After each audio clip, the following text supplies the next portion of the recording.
presented by Mathli Express Music.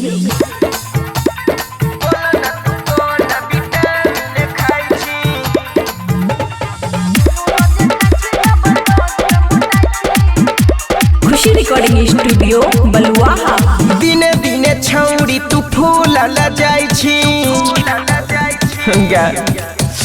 हम बोला न तू कोना विटामिन खाई छी साचो में दिने दिने छौरी तू फूल ला जाई छी बोला न तू कोना विटामिन खाई छी येरवा वाला भतरा वाला दोनों रोज खाई छी डबल डोज पे मोटा छी एक के गो दिल पर दोनों के रख छी डबल डोज पे मोटा छी येरवा वाला भतरा वाला दोनों रोज खाई छी डबल डोज पे मोटा छी बुझली डीजे गुड बदवन डीजे गुड बदवन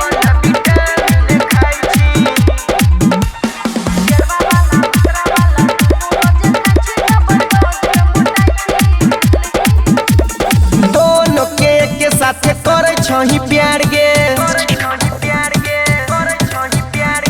जोई भी जे ससुरा त पूछा तो भतार गे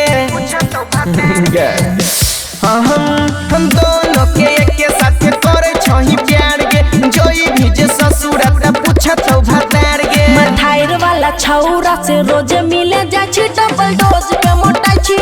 येरवा वाला भतरा वाला रोज दोनों खाछी डबल डोज पे मोटा छी आधी आधी रात में रोज मिले जाछी डबल डोज पे मोटा छी डीजे गुड बदवन डीजे गुड बदवन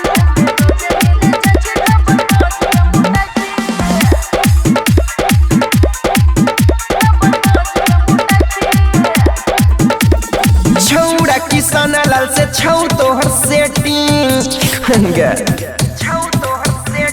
छौड़ा है रोसाना से करे छही चेटिंग